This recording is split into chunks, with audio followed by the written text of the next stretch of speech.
Bon, merci de me recevoir. Merci à Alison pour l'invitation. Donc, merci de m'avoir invité à participer à cette conférence très intéressante. Et il est difficile de suivre ceux qui m'ont précédé. Bon, je ne retrouve pas mes notes. Voilà. Bon, distraction. J'ai cassé la chaise. Donc, quelques antécédents. J'ai passé presque toute ma carrière dans le domaine de la santé. J'ai lancé quelques entreprises dans tout le domaine chirurgical, clinique, vol détail. J'ai travaillé partout au Canada, aux États-Unis, à Cuba, aux Bahamas. Et je suis un étudiant de la santé et de la longévité.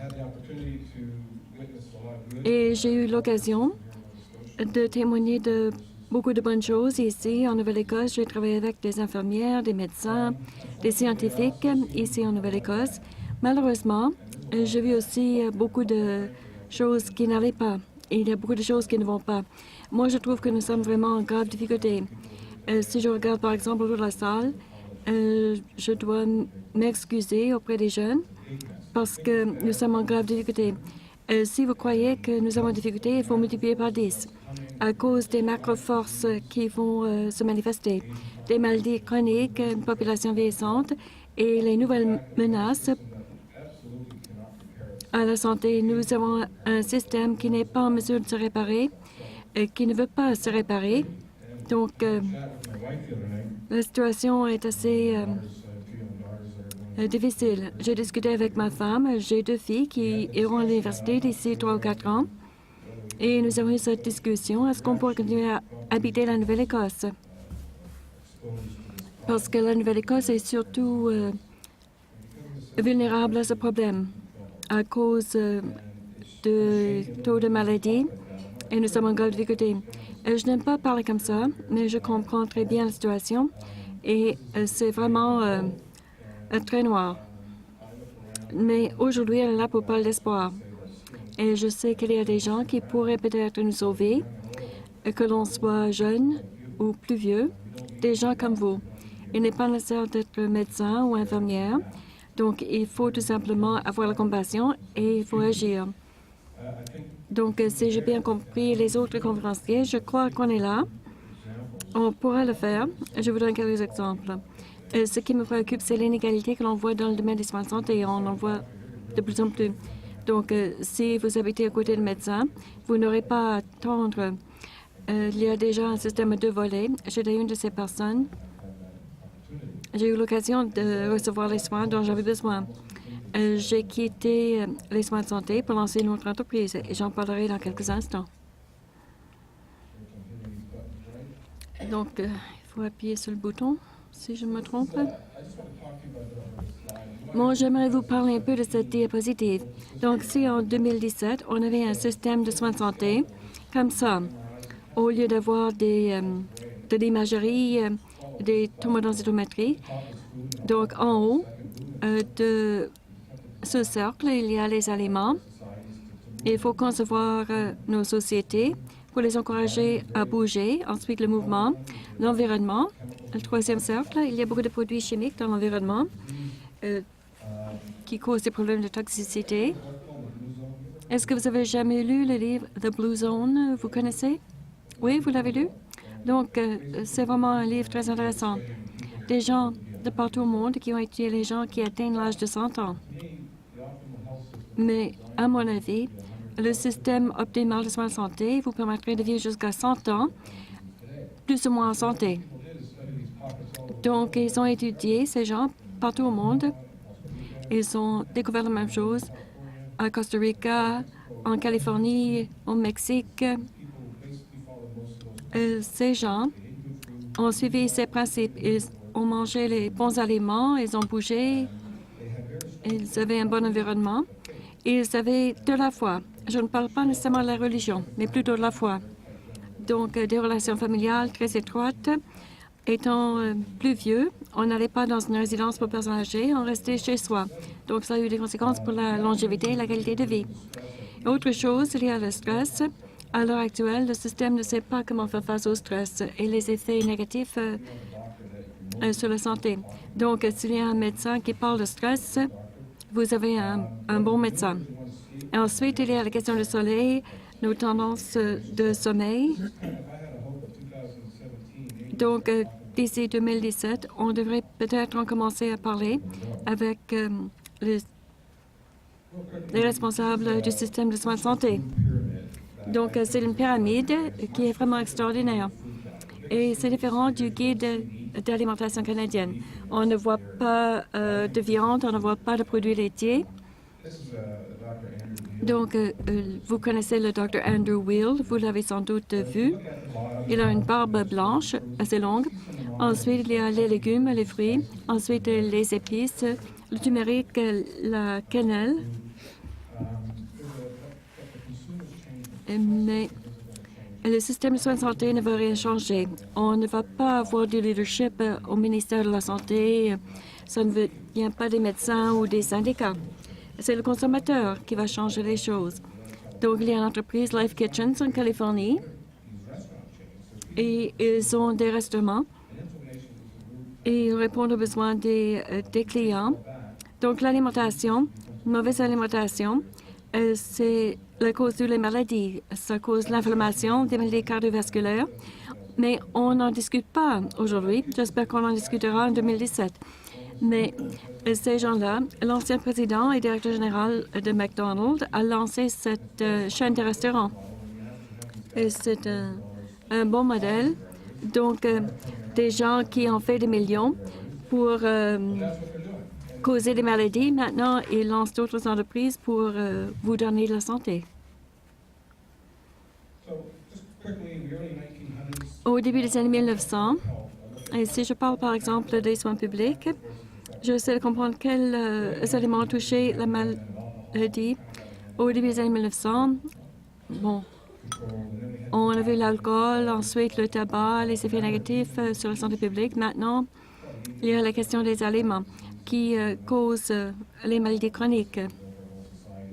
Donc, toute notre société est fondée sur ces aliments malsains. Mais cela commence à changer, mais il faudrait peut-être aller encore plus loin avant de trouver une solution. Et pour ce qui est des nouvelles maladies, ça va venir de l'Internet. Le monde technologique, il y a des éléments très positifs comme Allison nous l'a montré, mais il y a beaucoup de maladies mentales qui sont reliées directement à ce monde de technologie. J'ai 2 filles âgées de 13 ans et 15 ans et je peux vous dire que l'Internet est une source de grande préoccupation pour moi.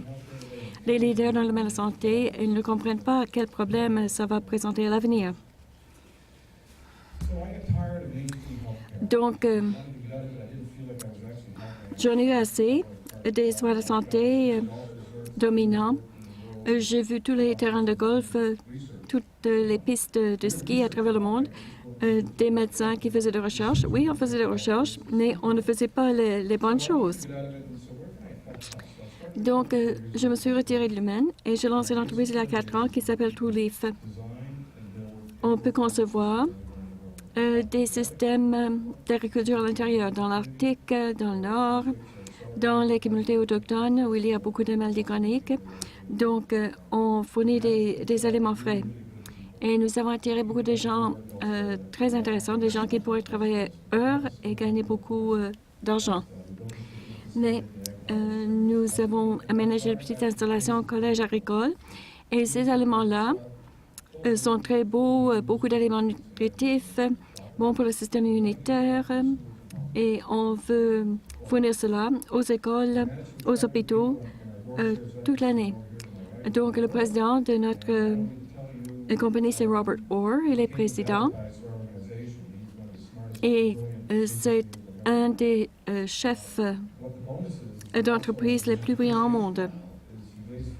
Mais maintenant, il rose la barre pour vous et pour nous. Et ce que j'ai appris au sujet de Robert, oui, il est très intelligent, il comprend bien la stratégie, l'exécution. Il est dur, il applique des normes très strictes, mais il a un engagement très profond envers la communauté, envers la province. Et pour moi, c'est une expérience très positive. Ma fille aînée est venue me parler il y a un mois Ma femme lui a montré un communiqué sur TrueLeaf, qui aide à mobiliser des millions de dollars. Et elle m'a dit, Papa, je sais que tu mobilises des fonds, mais quand vas-tu en faire? Et comme tout bon parent, je regardais Jenna dans les yeux et je lui ai dit, bon, est-ce que tu as parlé à Robert Orr? Mais on essaie quand même. On essaie ici en Nouvelle-Écosse, beaucoup de gens très engagés. On a un bon modèle d'entreprise qui peut faire beaucoup de bien dans la communauté. Et pour les Fines-Herbes, on va parler de Goodleaf Community Farms.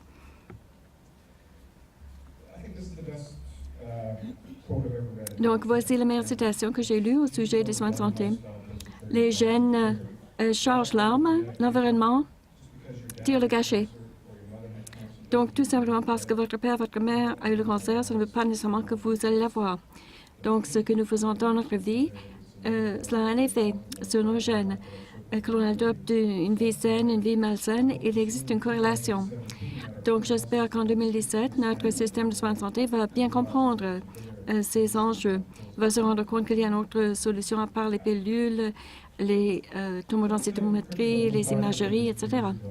Donc, voici un projet. Il y a 3 ans, un groupe de jeunes à l'école alimentaire Saint-Stephen, dans le partie nord d'Halifax, un programme qui s'appelle The Learning Advantage. Et ils m'ont demandé de devenir partenaire avec l'école dans le cadre de ce projet. Ça a été très intéressant, amusant. Je me suis portée volontaire pendant une semaine, un couple de 3e année que vous voyez ici. Je voulais parler d'aliments. Je ne veux pas leur dire non, ne fais pas ceci, ne fais pas cela, parce que les enfants ne vont pas accepter cela. Donc, on a parlé d'une grosse salade grecque. Et voici les parents, les enfants, tous les ingrédients locaux. Et nous avons trouvé une façon de faire une salade pour vendre cela à la communauté. Mais chaque fois que j'allais, nous avons essayé quelque chose de nouveau. Le premier jour, j'ai apporté un Happy Meal. Donc, les enfants étaient très contents. M. Kerwin, il est vraiment extraordinaire. Il nous a apporté Happy Meal. Donc, on va suivre cela pendant 3 mois. Donc, il s'agit de bons aliments. Donc, ça va pourrir, mais si ça ne pourrit pas, bon, il y a quelque chose qui ne va pas. Donc, vous ne voyez pas cela très bien. Ils m'ont donné ce beau cadeau à la fin du projet. Merci d'être venu à notre classe. Vous m'avez appris des choses sur le glucose, le fructose.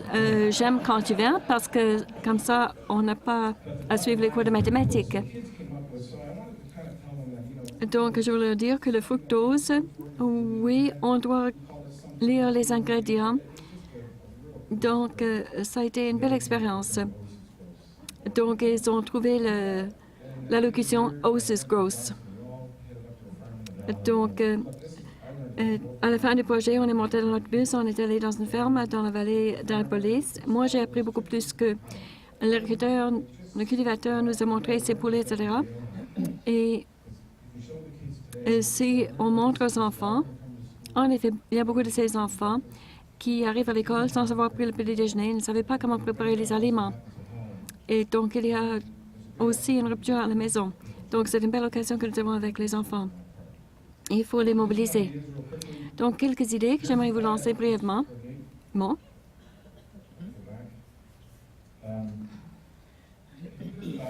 Voici ce que moi je ferais si j'avais un souhait pour 2017. Je créerais un collège pour les entraîneurs en matière de santé. Moi, je n'ai pas besoin de médecin. Je voudrais que quelqu'un pense de façon différente. Donc, le collège communautaire de la Nouvelle-Écosse pourrait jouer un rôle très important. Donc, je me tourne vers ces jeunes hommes, ces jeunes femmes. Si vous voulez vous lancer en soins de santé, vous allez devenir médecin ou infirmière. Ils n'ont pas les notes nécessaires, ils n'ont pas l'argent pour faire ces études. Donc, j'entraînerai des entraîneurs. Donc, une année à Dalhousie ou quelques années au collège communautaire. Mais qui ne va pas aimer ces entraîneurs en matière de santé? Les médecins. C'est une menace directe, donc les médecins vont y résister. Ce n'est pas un environnement très harmonieux. Deuxièmement, je crée un institut pour éviter les maladies tout à fait séparé du système de soins de santé à l'heure actuelle. Des gens à cette table, par exemple, qui ont déjà pris la parole, il n'est pas nécessaire d'être médecin ou infirmière. Donc, je coopterai le collège communautaire NASCAD. Pourquoi pas faire appel à ces établissements pour nous aider? Donc, ce sont des gens qui font preuve de créativité. Il faut de la créativité. Et Robert a fait des commentaires très pertinents à ce sujet. Donc, un institut pour éviter les maladies. Donc, rien à voir avec les médecins, avec les syndicats. Je permettrai à ce groupe de penser de façon contraire, de façon indépendante. Donc, les aliments, les sciences, les maths et l'anglais. Je diviserai nos programmes à l'école élémentaire pour apprendre aux jeunes comment préparer les aliments, comment les cultiver. On réussit dans les maths, dans le domaine des langues. Maintenant, c'est le moment de parler des aliments. La production des aliments à l'avenir, ça va être différent. Moi, j'ai connu cela, Robert aussi. Donc, cela va se faire de façon différente. Pas seulement des granges, des tracteurs, etc. Et il faut exposer les enfants aux nouvelles technologies. Ils vont bien aimer cela, les parents aussi. Donc, c'est une excellente occasion qui se présente à Truro. Ils vont fusionner 2 écoles élémentaires en une. Donc, si on intègre des cours sur l'innovation alimentaire dans la salle de classe, c'est une excellente idée et j'aimerais bien en parler. On parle à un groupe pour qu'il nous aide avec cela. Ensuite, l'imputabilité et la transparence, il n'y en a pas à l'heure actuelle dans le système de soins de santé. Ça n'existe pas. Pourquoi pas? Donc, mes filles fréquentent l'école intermédiaire Saint-Agnes et à tout près, il y a un restaurant McDonald's et il y a aussi le centre commercial Halifax. On a l'auteur des petits pains à la cannelle du Halifax Shopping Center ou les hamburgers de McDo. On a conçu le système comme ça. C'est notre faute. On l'a permis. C'est notre faute. Comment est-ce que nous allons changer cela? Il faudra une génération pour qu'il y ait un problème. Il faut aussi une génération pour résoudre nos problèmes. Mais il faut s'y mettre. Il faut se mettre à la tâche. Si vous voulez changer, vous pouvez le faire. N'attendez pas les politiques. N'attendez personne. Et je vous raconte en terminant une petite anecdote personnelle. Donc, la plus grande influence dans ma vie, c'était ma mère. Une dame qui avait une entreprise dans le domaine de la santé. Personne n'était au courant. Elle était infirmière.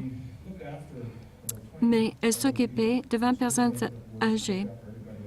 Elle s'occupait des gens à Dartmouth. Elle avait tout un réseau. L'âge moyen était de 85. Elle est allée leur voir. Elle a pris leur tension artérielle.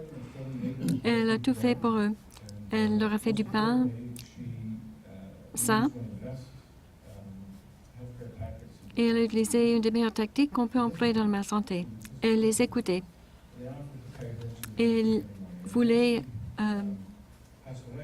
la rémunérer, mais elle ne voulait pas. Et quand elle est décédée, toutes sortes de gens se sont présentés. Elle était infirmière de formation. Donc, il y a 3 ans, au dîner de Noël, elle m'a dit, bon, je ne me sens pas très bien, je vais rester à la maison. 1 an plus tard, elle est décédée. Donc, pendant cette année, après qu'elle tombe malade, je craignais ce qui nous attendait parce que on dirait que c'était la leucémie, très grave. Elle avait 81 ans. Et moi, j'allais aller profondément dans le système. Je savais à quoi m'attendre. Et j'ai eu ce à quoi je m'attendais. Donc, nous avons passé toute l'expérience. Et je peux vous dire, je n'envie personne qui doit passer par là. Et moi, je connais beaucoup de gens dans le système. Et on a vécu l'expérience et ça a été très troublante. Des visites hebdomadaires à la clinique pour les transfusions de sang, pour l'hémoglobine. On était chez l'hématologiste à un moment donné.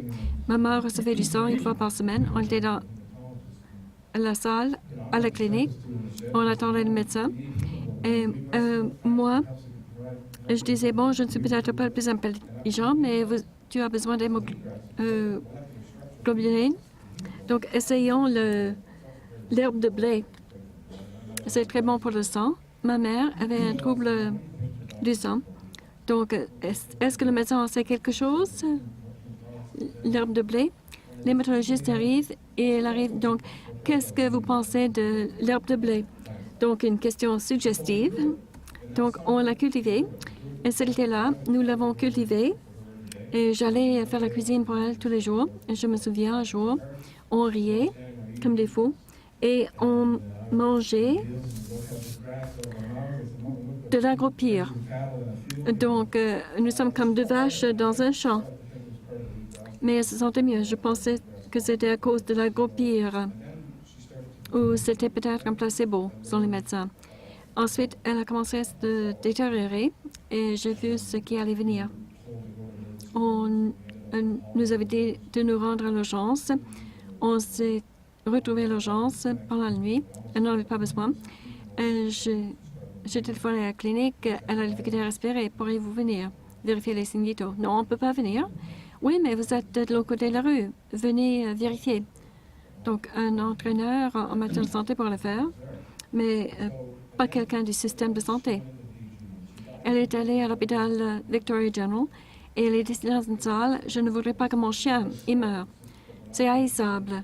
Ce n'était pas de la faute de quelqu'un. C'est parce qu'on n'est pas centré sur les patients. Donc, on a un bel édifice. Life Sciences, les sciences biologiques, c'est là qu'il faut mourir dans l'hôpital. Nos priorités ne sont pas les bonnes. Donc, elle est décédée. Elle m'avait laissé une note écrite à la main. Et je l'avais dans cette enveloppe. C'est un don qu'elle m'avait fait et j'aimerais partager cela avec vous dans l'esprit de cette réunion. J'ai lu la note. Donc, elle était fragile. Donc, il faut gérer la valeur de la vie. Il faut s'occuper des gens qui sont seuls. Quand ta tasse est pleine, donne-la à quelqu'un. Tu arrives avec rien, tu pars avec rien. Et rester humble, réciter une prière tous les jours. Et prendre le temps d'être avec la nature tous les jours. Donc, en terminant, je vous dirai ceci. Vous avez tous un rôle à jouer. Vous pouvez tous faire une différence. Donc, ne laissez pas la responsabilité à quelqu'un d'autre. Merci beaucoup.